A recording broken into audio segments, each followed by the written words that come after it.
ছেড়ে দেন।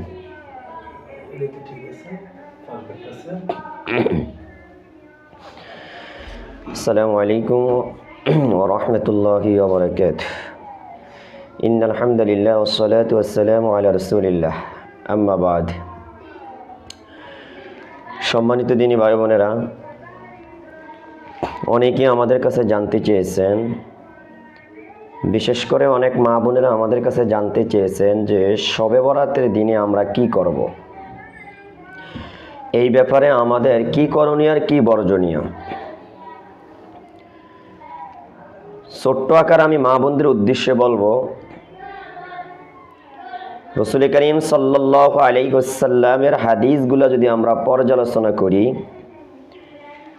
তাহলে আমাদের সামনে কয়েকটি বিষয় স্পষ্ট হয়ে যায়। এই শবে বরাতের রজনীতে অর্থাৎ লাইলাতুন নিসফে মিন শাবানের রাত্রে আমাদের করণীয় হলো আমরা বেশি বেশি করে ইস্তেগফার পড়ব। কোন ইস্তেগফার? আস্তাগফিরুল্লাহাল্লাযী লা ইলাহা ইল্লা হুয়াল হাইয়ুল কাইয়্যুম ওয়া আতুবু ইলাইহি। এই ইস্তেগফারটা আমরা বেশি বেশি করে বরাতের রাত্রিতে আমরা পড়ব।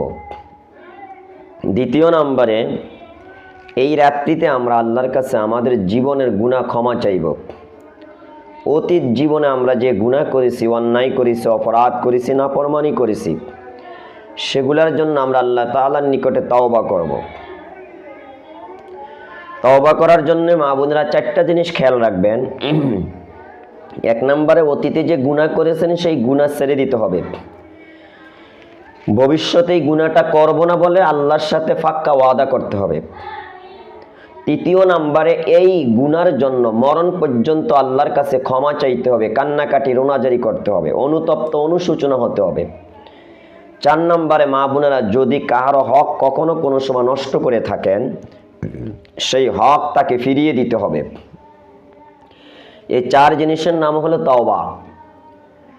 তাই আমি মা বোনদেরকে বিশেষ করে বলবো, লাইলাতুন নিসফে মিন শাবান তথা শবে বারাত, বারাতের রাত্রিতে মা বোনেরা বেশি বেশি আল্লাহর কাছে ইস্তেগফার পাঠ করবেন আর তওবা করবেন।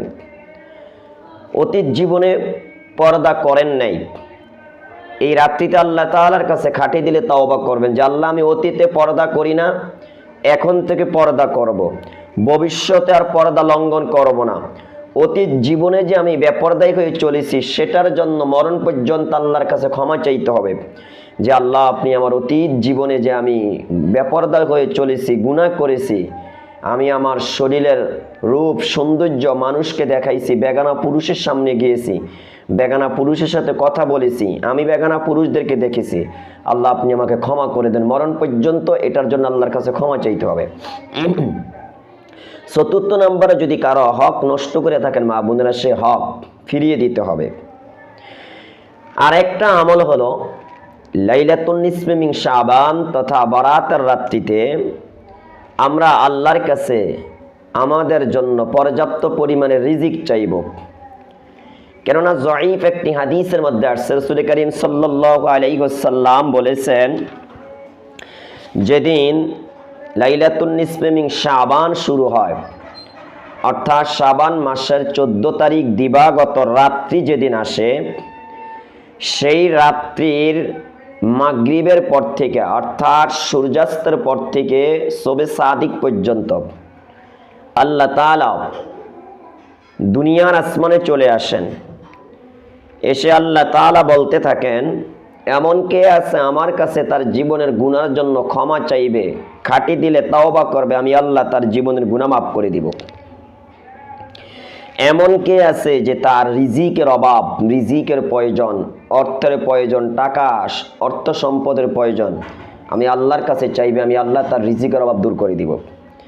তারপরন্তে আল্লাহ তাআলা বলতে থাকেন, এমন কে আছে শারীরিকভাবে অসুস্থতা, মানসিকভাবে অসুস্থ, শারীরিকভাবে অসুস্থ, শরীরের ভিতরে বিভিন্ন রোগ ব্যাধি আছে।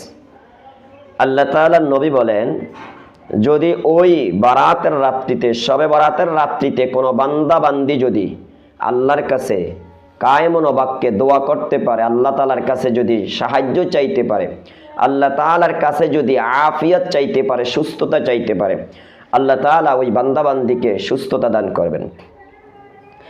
তো বিশেষ করে এই শবে বরাতের রাত্রিতে আমরা যারা অসুস্থ, বিভিন্ন সময় বিভিন্ন রোগে আমরা আক্রান্ত থাকি, আল্লাহর পক্ষ থেকে আল্লাহ তাআলা আমাদের শারীরিকভাবে অসুস্থ দিয়ে আমাদেরকে পরীক্ষা করে যাচ্ছেন।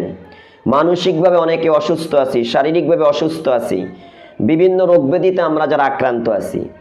রাসূল করিম সাল্লাল্লাহু আলাইহি ওয়াসাল্লাম বলেন, লাইলাতুন নিসফি মিন শাবান, তথা শাবান মাসের 14 তারিখ দিবাগত রাত্রিতে আল্লাহ তাআলা সূর্যাস্তের পর থেকে নিয়ে ফজরের আগ পর্যন্ত বান্দাবান্দিকে ডেকে ডেকে বলতে থাকেন, তোমরা কে অসুস্থ আছো, কে কোন রোগে আক্রান্ত আছো, বিভিন্ন ডাক্তারের কাছে গিয়েছো, অনেক চিকিৎসা করেছো, অনেক পরীক্ষা নিরীক্ষা করেছো, রোগ ধরা পড়ে না, ঔষধ সেবন করছো, কিন্তু তুমি সুস্থ হচ্ছ না। কত কবিরাজ, কত ডাক্তার, কত কিছু তুমি কি করেছো, কত কিছু শরণাপন্ন হয়েছে, তারপরে তুমি সুস্থতা অর্জন হয় না তোমার, তুমি সুস্থ হও নাই। রাসূল করিম সাল্লাল্লাহু আলাইহি ওয়াসাল্লাম বলেন, এই রাত্রিতে লাইলাতুন নিসফি মিন শাবানের রাত্রিতে তুমি আল্লাহর কাছে সুস্থতার জন্য দোয়া করো, ইনশাআল্লাহ আল্লাহ তাআলা তোমাকে সুস্থতার নিয়ামত দান করবেন। তাহলে এই রাত্রিতে আমরা কয়েকটি আমলের কথা পাইলাম। 1 নম্বরে আমরা বেশি বেশি ইস্তেগফার করব আল্লাহ তাআলার নিকটে। 2 নম্বরে যার যে সমস্যা আছে সেই সমস্যার কথা আল্লাহর কাছে বলবো, আল্লাহ তাআলা আমাদের সমস্যার সমাধান করে দিবেন। 3 নম্বর আমরা জানতে পারলাম, যারা অসুস্থ তারা যদি আল্লাহ তাআলার কাছে সুস্থতার জন্য দোয়া করে, আল্লাহ তাআলা তাদেরকে সুস্থ করে দিবেন। এই লাইলাতুন নিসফি মিন শাবান, লাইলাতুন নিসফি মিন শাবান তথা শাবান মাসের 14 তারিখ দিবাগত রাত্রিতে ওই সমস্ত মা বোনদেরকে আল্লাহ তাআলা ক্ষমা করবে না। মা বোনদের উদ্দেশ্যে আমি আরেকটা গুরুত্বপূর্ণ কথা বলছি। বিশেষ করে আমাদের দেশে পুরুষদের তুলনায় মা বোনরা শিরিক বেশি করে। আমার এই সোনার ভূখণ্ডে পুরুষদের তুলনায় মা বোনদের অন্তরে হিংসা বিদ্বেষ বেশি থাকে। মা বোনেরা মনোযোগ দিয়ে এই কথাগুলো শুনবেন। যতই ইবাদত আপনি করেন, যতই পর্দা করেন, যতই স্বামীর খেদমত করেন, যতই হজ উমরা করেন, যদি আপনার ভিতরে 2টা গুনাহ থাকে, 2টা পাপ থাকে, তাহলে আল্লাহ রাসূল স্পষ্ট ভাষায় জানিয়ে দিচ্ছেন, এই লাইলাতুন নিসফি মিন শাবান তথা শাবান মাসের 14 তারিখ দিবাগত রাত্রি, যেটাকে আমরা বারাতের রাত্রি বলি, এই রাত্রি তো আল্লাহ তাআলা আপনাকে ক্ষমা করবে না। ওই সমস্ত মা বোনদেরকে আল্লাহ ক্ষমা করবে না, ওই সমস্ত পুরুষদেরকে আল্লাহ তাআলা ক্ষমা করবে না যেই সমস্ত মা বোনেরা শিরিক করে, আল্লাহ তাআলার সাথে কাউকে শিরিক করে, আল্লাহ তাআলার গুণে কাউকে গুণান্বিত করে, আল্লাহ তাআলার জাতের মধ্যে কাউকে শরীক করে, অথবা শিরকি কথা বলে, শিরকি কাজকর্ম করে, অথবা মাজারে যে আল্লাহকে বাদ দিয়ে মাজারে যে সাজদা দেয়, মাজারে যে ছেলে চায়, মেয়ে চায়, মাজারে যে সুস্থতা চায়, মাজারে যে ধন সম্পদ চায়, মাজারে যে ভালো মন্দ কল্যাণ অকল্যাণ চায়, তাহলে রাসূল করিম সাল্লাল্লাহু আলাইহি ওয়াসাল্লাম বলেছেন, এই সমস্ত মা বোনদেরকে, এই সমস্ত ভাইদেরকে আল্লাহ তাআলা ক্ষমা করবে না, এই সমস্ত নারীদেরকে আল্লাহ তাআলা ক্ষমা করবে না, এই সমস্ত পুরুষদেরকে আল্লাহ তাআলা ক্ষমা করবে না। আরেকটা গুনাহ হলো যে একে অপরের প্রতি বিদ্বেষ পোষণ করা। যেই সমস্ত মা বোনদের অন্তরে কলিজার ভিতরে অন্য মা বোনদের প্রতি হিংসা থাকবে, বিদ্বেষ থাকবে, যেই সমস্ত মা বোনেরা অন্য মা বোনদের প্রতি হিংসা রাখবেন, বিদ্বেষ রাখবেন, এক জাল অপর জালের প্রতি বিদ্বেষ রাখে, হ্যাঁ, ভাবি হয়ে ননদের প্রতি বিদ্বেষ রাখা, ননদে ভাবির প্রতি বিদ্বেষ রাখা, রাসূল করিম সাল্লাল্লাহু আলাইহি ওয়াসাল্লাম বলেন, এই বারাতের রাত্রিতে, শবে বারাতে আল্লাহ তাআলা সমস্ত সৃষ্টিকে ক্ষমা করে দিবেন, সমস্ত সৃষ্টির প্রতি সুদৃষ্টি দিবেন, রহমতের দৃষ্টি দিবেন।